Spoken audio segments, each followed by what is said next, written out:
Hey there, cinephiles. Today I wanted to talk about Indiana Jones and the Dial of Destiny and where it ranks amongst the rest of the franchise. First, I'll get into my thoughts on the latest indie film, and then I'll reveal my ranking for every Indiana Jones movie. Not only is it the fifth installment in the franchise, but Dial of Destiny is the first indie movie to not be directed by Steven Spielberg. This had so many people worried when this was first announced. That and the fact that this was a second legacy sequel in the saga, and when the last one came out, people were not fond of it to say the least. But my rationale to be positive was that the director they got to helm the ship this time around is by no means a slouch. James Mangold had directed great movies in different genres. I mean, he's behind Ford v Ferrari, Logan, and even Girl Interrupted. So I thought this would easily be an entertaining time at the very least. And cue the meme. I was rooting for you. How could you let me down, Dial of Destiny? I was in your corner when everyone was warning me that it would be bad, and I was out here looking like a fool for saying that we should even give you a chance. Even after the bad reviews from Cannes and debuting at a 52% on Rotten Tomatoes, you had Harrison Ford coming back to play, who is obviously his favorite character and one that I loved since I was a kid. You had Phoebe Waller-Bridge on, who gave us this superb Fleabag. These two with James Mangold should have at least given us a good movie, but alas, the near $295 million budget film, which is one of the most expensive films ever made, is sadly just kind of dull. Look, there are moments that are pure indie, sure, but there is a lot that is just sadly boring. There are a lot of plot lines that don't add anything to the film. There is a lot of bad CGI and facial visual effects. However, the most egregious thing is that it doesn't keep up the mountain motif that the rest of the films have. It's a small thing, but damn it, it's still a thing. And I know they went from Paramount to Disney Studios, but making the Lucasfilm logo fade into a lock was just depressing and already made me disappointed for what was to come. It may have been my fault that I disliked this since I went into the movie trying to be positive. I mean, I even saw this in IMAX for goodness sakes. But the very obvious not real sets just got exposed immediately and took me out of the film. These films have always had elaborate set pieces, but they were always real and felt tangible, at least for the most part. The way Spielberg also directed the action scenes, it made sense to me and it had its own language. As with this, you could so clearly feel the mark of a different director who sadly just isn't delivering on these scenes. Getting into the story though, there is something here that could have been this profound introspective piece on an adventurer who had life absolutely kick the crap out of him, feeling like his time on Earth no longer makes sense as he's so squarely in his elderly years. In one of the trailers, you get Sala saying how he even misses waking up every morning wondering what new adventure the day would bring, and that's just as a friend of Indy, so imagine how our lead felt. And you do get these emotions set up well enough for Indy, but the majority of this story just doesn't know how to really tell this potentially emotionally intelligent arc well at all. It got to the point in which the plot just felt like a bunch of and then this happened, and then this happened, and then a chase. It really started feeling formulaic within its own story. Of course, there is this third act choice that might jump the shark for many. Look, you're either with it or you're not, and even though I went with it, I still didn't really like the movie, but I have seen so many people who say it broke the film for them and was just too much. If you've seen all of the Indiana Jones movies, you often see some wackadoodle stuff, and I feel like this isn't too terribly far from it. But either way, personally, it's neither here nor there for me. Just a warning for those who might feel like the third act is too out there. Harrison Ford is genuinely acting. You can feel he's giving it what he can at 80 freaking years old. It is funny though to hear the voice of an 80-year-old coming out of a not so greatly de-aged Indy who was supposed to be like half his age, but even besides that, I do believe that he plays into the emotional beats well. And even though I felt like Crusade was a good out for his character, also Crystal Skull had a good ending for him, but now I guess he can truly be done with this character. It ends on a nice note for him, so we can move on, especially since Spielberg won't be making any more of these. As for the other characters, Mads Mikkelsen could have been a great villain for the franchise. I just forget about him easily, which is something I would have never thought I'd say about a Mads performance. And the only other one I want to mention at the moment, Phoebe Waller-Bridge. Funny enough, I saw a bit of Olivia Colman in this performance, but either way, I thought she was the best part of the film, at least the most consistently well handled. Again, there is some stuff about her that the movie fumbles, but she has the least damage done to her, I'd say. She has a rough charm to her that makes her fit next to Indy pretty well, despite the movie making me ask the question, why wasn't this a Short Round and Indy team up instead? I mean, the movie could have easily been rewritten to have Short Round in place of Helena, but I do like Helena, so I guess it should have included both of them and just cut out some other fluff. I don't know, I just felt deflated by Dial of Destiny. There's only a few things that are truly awful about this. It just really suffers from boredom, which is one of film's biggest sins. Overall, the fifth indie film has a lot of, well, that could have been good types of choices. It ultimately is a concoction of bad CG, okay plot, interesting at times characters, and John Williams' final score. After all, he is 91 years old. I give Indiana Jones and the Dial of Destiny a 1.5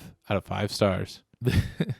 this hurts. And again, it's not that it's a horrible film that is offensive in anything it tries to do, it is just dull and doesn't hit the marks on what it tries to do. But alright, with my review of Dial of Destiny out of the way, let's see where it ranks amongst the rest of Dr. Jones' adventures. In 5th place, we have Indiana Jones and the Dial of Destiny. Sadly, the latest indie film is my least favorite. I just feel like so much of the magic was muddled and lost from Spielberg's movies. There was this unfortunate blandness and lack of memorability when it comes to this. It's a film that'll always be disappointing to me because I wanted it to work so badly, but I already know I might never come back to this. In 4th place, we have Indiana Jones and the Temple of Doom. The prequel of the franchise was kind of close to being last for me, if it wasn't for the blandness of Dial of Destiny. Temple of Doom does still have a uniqueness and craftsmanship charm to it. Also, it does have one of the greatest side characters of all time in this short round. But either way, this movie just felt unfocused to me, and Kate Capshaw as Willie is just a terrible character. Plus, all of the meandering around and eating monkey brains, there's just so much that doesn't work for me. But again, there are positives. This is by far the coolest that Indy has looked, and there's a fun cart sequence. Outside of the 3 positives in this, there's not much else really memorable, but I know some of y'all will mention the ripping out the heart stuff in the comments. In 3rd place, I have Indiana Jones and the Kingdom of the Crystal Skull. Now look, having this right above Temple of Doom is just correct. It may be a hot take, but this is the right take. Along with being dumb fun, the pacing is just much better. Yeah, you got stupid stuff like the nuke fridge scene and the vine swinging from Mutt, and there are some dull scenes, I guess. But overall, I just like this way more than Temple of Doom and Dial of Destiny. You have Cate Blanchett chewing up scenery, and her action scenes are fun. Plus, the nice ending of Indy marrying Marion is nice, even though Sala and Short Round aren't there, but whatever. This is by no means a good movie, but I like it more than the bottom 2, and that's what matters. In 2nd place, I have Raiders of the Lost Ark. Now, the top 2 spots could have easily been interchangeable, as they are by far the best indie movies. But the way I feel right now is having the original at number 2. You want to throw in a classic action movie with a gruff main character and a wonderful score? This will fulfill that craving. It's just so classic. Sure, there are moments that aren't necessarily great, as it can be slow at times, but that's my only real nitpick with this. It's cheesy and a fun time, and it's filled with some of the most iconic movie scenes in film history. The opening scene with the boulder is great, the face melting ending, so much about this movie works, and I can throw it on at any time. And how could you not want to watch an evil Nazi monkey? At number 1, I have Indiana Jones and the Last Crusade. Harrison Ford and Sean Connery have such great chemistry in this. I love their father and son dynamic. Their connection on many levels, and boy do I mean many, is one of my favorite things from this whole franchise. That, along with everything Marcus Brody related in this. Especially that one scene that includes Indy talking him up as a mastermind, just to be undercut. Also, this movie has more Sala in it, which, if you can't tell by now, is one of my favorite characters. Overall, for the themes of Indiana's character, I think Crusade is a great tale for him. You get a peek into his younger years, and you even end with him literally riding into the sunset. There's just a magic to this movie that makes me like it more and more the older I get, and it might end up being the one I watch the most out of any of his adventures. Also, shout out to one of the most nail-biting scenes in the franchise when Indiana literally runs into Hitler and gets his autograph. But alright, those are my thoughts on Indiana Jones and the Dial of Destiny, as well as my rankings for the indie movies. Be sure to let me know your own rankings down in the comments below. Let me know what I got right and what I got wrong. Also, be sure to follow us on our socials. As always, thank you guys for liking, commenting, and subscribing. Stay tuned for more Yeti Films content,